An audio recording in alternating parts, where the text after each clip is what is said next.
Mtume sallallahu alayhi wasallam alipomzungumzia Muadh ibn Jabal radhiyallahu anhu, alimtajia sehemu ya juu ya imani, sehemu ya juu ya Uislamu.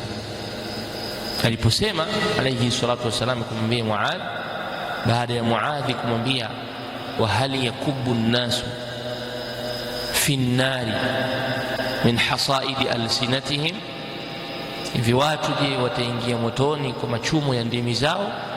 Mtume akamwambia thakilatuka ummuk. Kisha Mtume akamtajia daraja la juu la Uislamu, akamwambia Uislamu daraja lake la juu, wa dharwati sanamihi aljihadu fi sabilillah, sehemu ya juu kabisa ni jihadu fi sabilillah.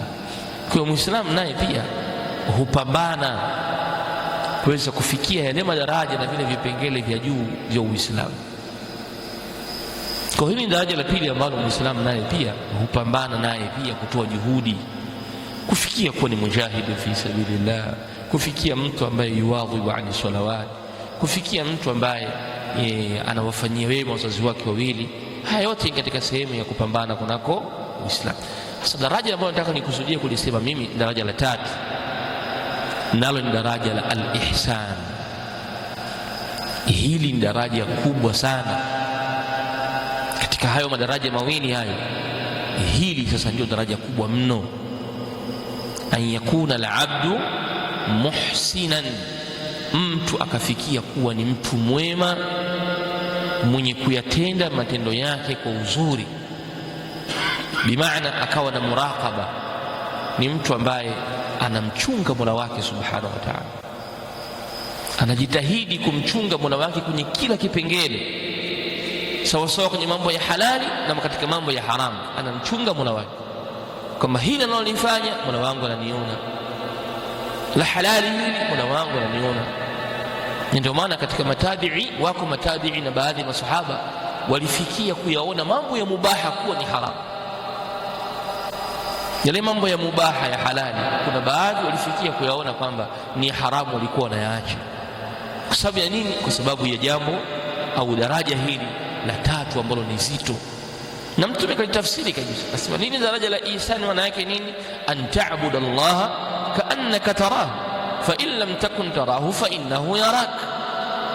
Akafikia mtu hivyo, kamwabudu Mola wake kana kwamba anamuona.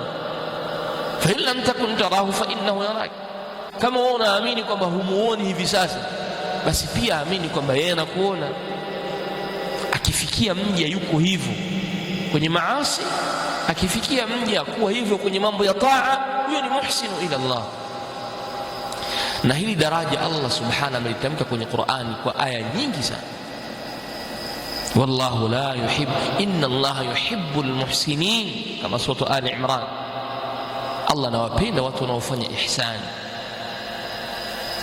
Wa ahsinu inna Allah yuhibbu almuhsinin, fanyeni wema, fanyeni ihsani, hakika ya Allah subhanahu wa ta'ala huwapenda muhsinun. Lakini pia hata watu ambao waliofikia daraja hilo, Allah subhanahu wa ta'ala siku ya kiyama atawazidishia pia husna. Maana yake baada ya kuwalipa pia janna, kuwalipa pepo wa kuingia peponi, Allah atawazidishia pia tena ihsani nyingine.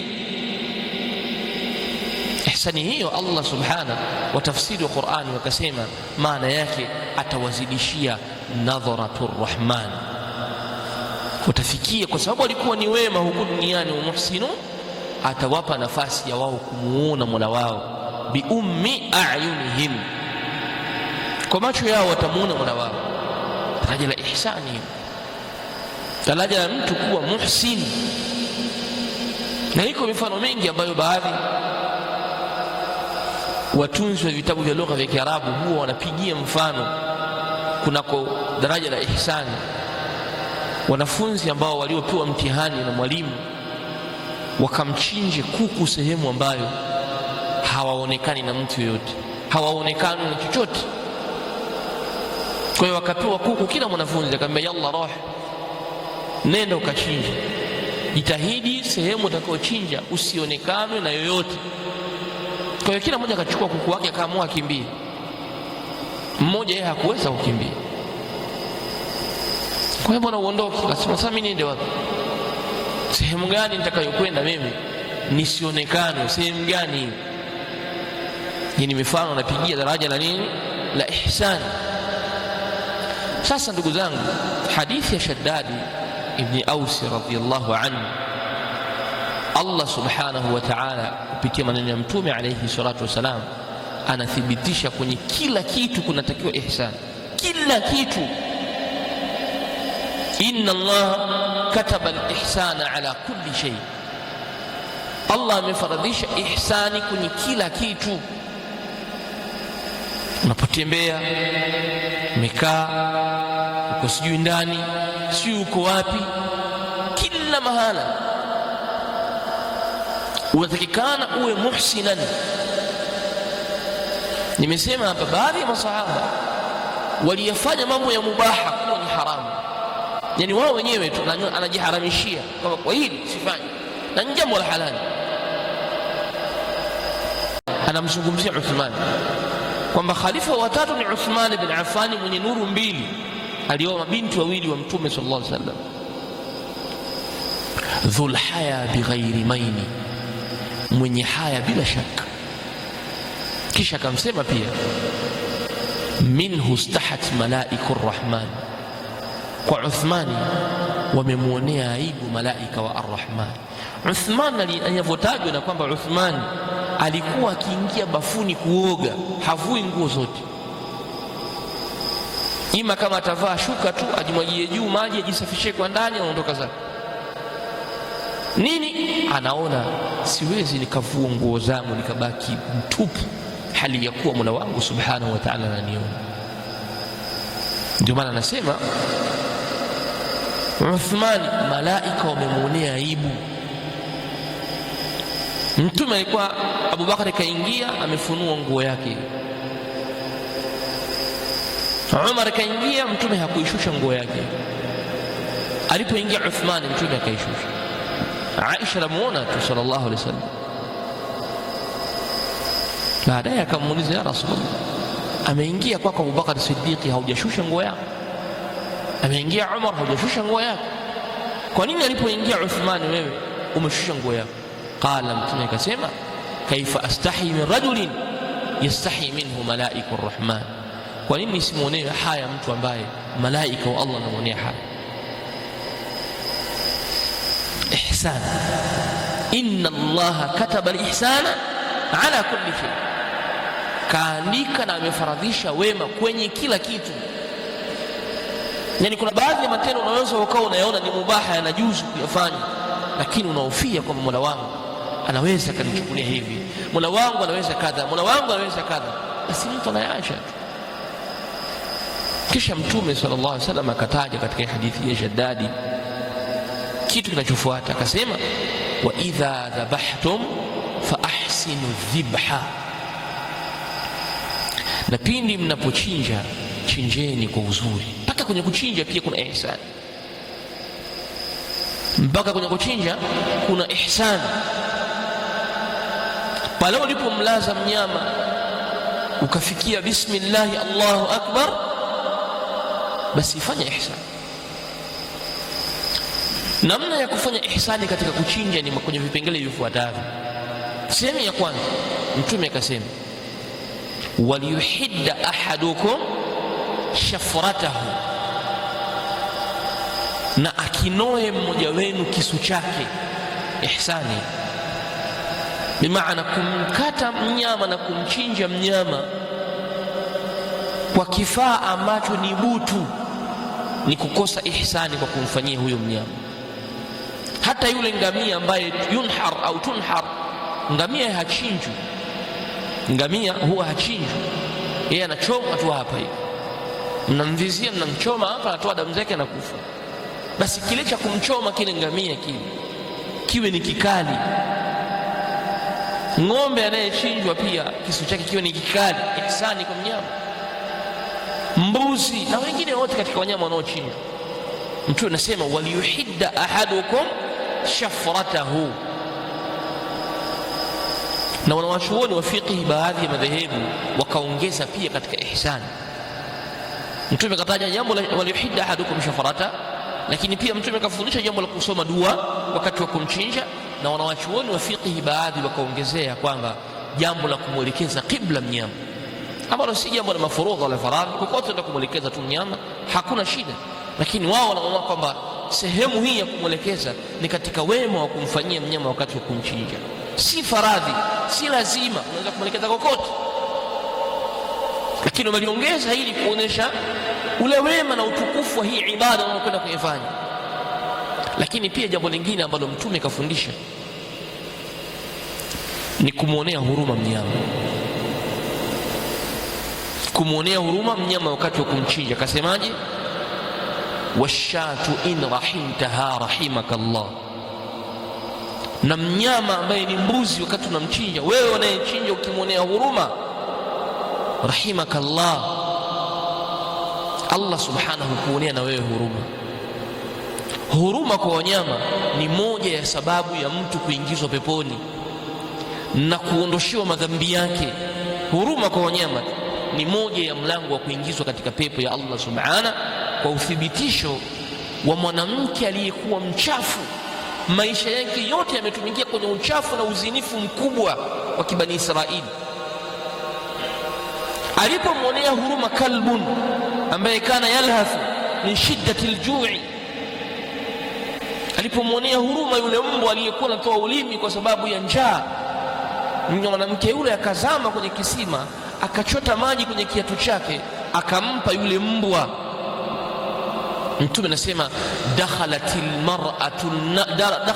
mar'atu aljanna bikalbin saqathu, aliingia mwanamke peponi kwa sababu ya kumnywesha maji mbwa. Ihsani kwa wanyama, huruma kwa wanyama.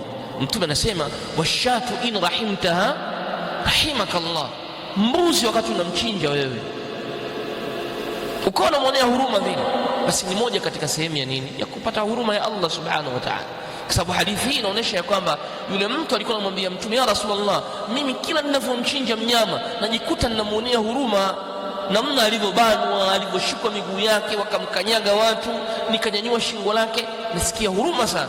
Mtume akamwambia washatu in rahimtaha rahimakallah. Na sehemu ya mwisho ya ihsani kwa mnyama,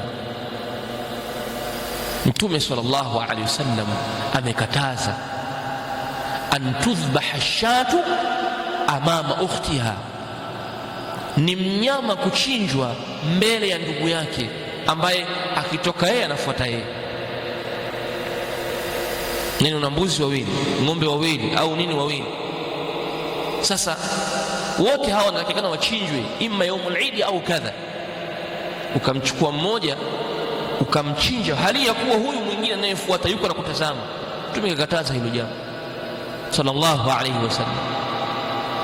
Kitendo hichi mwenzake anashuhudia, huyu anachinjwa, ndugu yake, jamaa yake anachinjwa. Hilo jambo halitakiwi katika kuchinja, lazima ufanye ihsani, fanya wema kwenye kipengele hichi, mtoe katika hayo mazingira. Hata kama wako wengi, basi mahala pa kuchinjia pale pamejificha, pamewekwa fulani vitu fulani, unawaingiza mle ndani, unawachinja, wamtolea pembeni, hawa wengine hawashuhudii hilo. Mtume anasema kataba Allahu al-ihsana ala kulli shay. Na sisi tupo kwenye hii misimu ya kheri, ama tutaraji katika moja ya ibada adhima ni ibada ya uchinjaji. Haya tunayosema haya ayatende mtu akitaraji malipo kwa Mola wake, na nidhamu ya uchinjaji iwepo. Bismillahi, Allahu akbar. Ajitahidi mtu kumnyama wake amchinje mara moja mpaka wajinataini hizi mbili, hii mishipa miwili hapa ya juu hii ahakikisha ameigusa. Asichinje kwa kisu ambacho ni butu, anakosea. Asimuweke mnyama mbele ya mwenzake, anaona kabisa huyu anakuja kuchinjwa na mimi nachinjwa. Tukilizingatia hili daraja hili, Allah subhanahu wa ta'ala lazima atupe mapenzi yake kwenye kipengele hiki peke yake, kwa sababu ihsani kwenye kila kitu. kwa watoto, mali, wake na vinginevyo vyote, kote huko mtu afanye ihsani. Basi kwenye hichi kipengele ambacho tunaelekea mbele yetu, ni vyema kuchunga ule uzuri wa uchinjaji kwa utaratibu. Kuna watu wanafanya matendo ambayo ukiangalia kwenye kuchinja sio mazuri. Mfano katika hayo ni watu wanachinja kisha wanamwachia mnyama roho yake haitoki papo kwa papo. Akipiga kisu kikakata, leta mwingine, piga kisu anakata, yule mnyama anapapatika, anaruka, anajipiga juu, anashuka chini. Hadha laysa min al-ihsan, huu si katika ihsan. Hata kama una 10, 5, 7, hakikisha roho yake imetoka ndio mwachie. Kwa sababu gani?